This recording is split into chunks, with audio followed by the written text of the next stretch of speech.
Hey everybody, it's Shadowstar and Crystal here for another review of Constantine.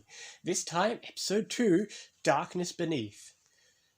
And, well, it's still enjoyable like those first episodes. It's enjoyable. It feels pretty average, but that's okay. It's the second episode. Yeah. The one thing that's the immediate thing we made this comparison last episode, and I'm going to keep making it. The show really does have a Doctor Who feel to it. Yes. Doctor Who mixed with Charmed. I mean, yeah, it's like if Doctor Who did, if Doctor Who was less sci-fi and more supernatural, that would be it. Even down to the way Constantine acts. I mean, that's the thing. Other than the show's a bit dark, you could easily claim Constantine's like the Doctor.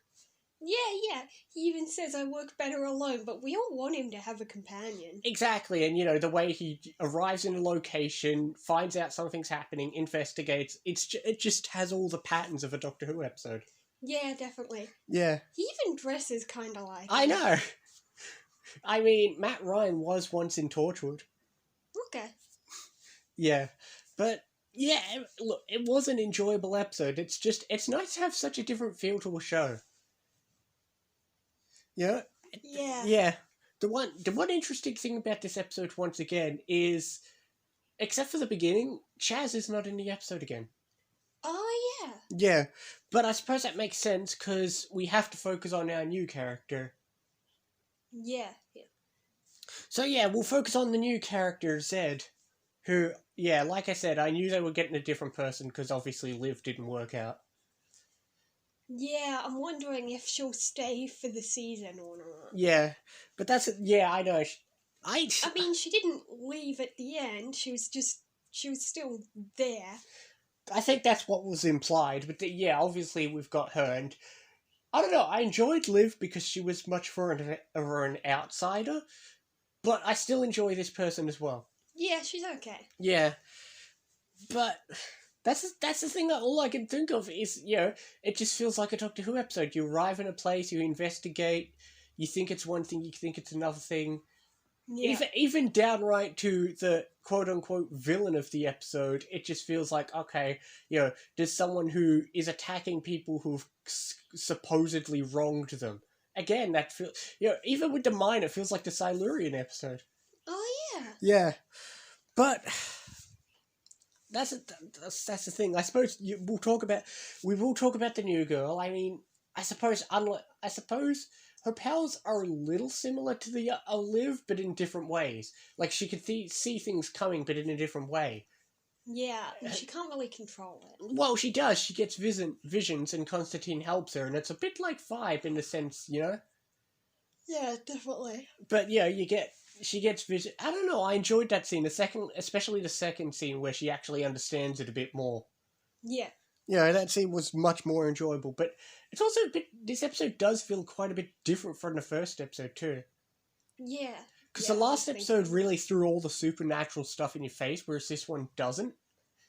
Yeah, there's a lot of, investigative moments. Yeah, whereas last episode was just throwing all the supernatural in our face, which worked well when we had to deal with Liv.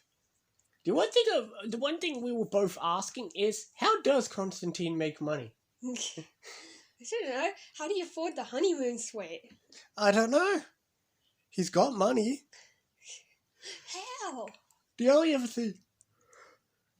thing I can think to compliment is the music, which I suppose is par for the course with most shows we watch, but... Yeah, it was pretty good. Exactly, but other than that, I can't really think of what to say. I mean, I suppose the only thing I can think of is, I think they did I will say they set up the actual villain very well. Oh, yeah, true. Because, they do that thing where it's like, he even sees a handprint, and they don't mention it, but you see the handprint on the shower wall, remember? Yeah. Yeah, and that's the thing. So I like that they foreshadowed it nicely, but, it was kind of predictable, but also kind of not predictable, which I like. Yeah. Because, because like most shows, first you got the red herring where you think it's a priest whose son died, but then you realise they're attacking people in charge, not young people. Yeah. Yeah. But I suppose that's it, really.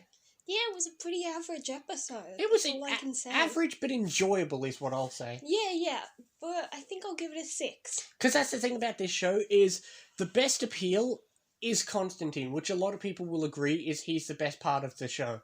Yeah. But, yeah, I was going to give it a nice 7.5. Okay. But, yeah, that's the second episode. What is the third episode called? The Devil's Vinyl. I think I remember seeing this episode, but after that, I'm definitely blind. Okay. And, of course, you're blind through this whole show, which, again, is making for an interesting take. Yeah.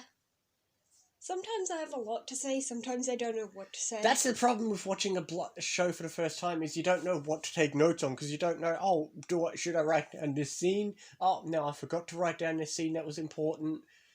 Yeah. But it was enjoyable. It's hard, that's the thing, there's not much to say, but it was definitely enjoyable, that's the thing. Yeah. It was a nice episode. But, other than that, I suppose that's it for the episode. We'll see you next time for the third episode of Constantine. Yeah. See you next time, guys. See you next time.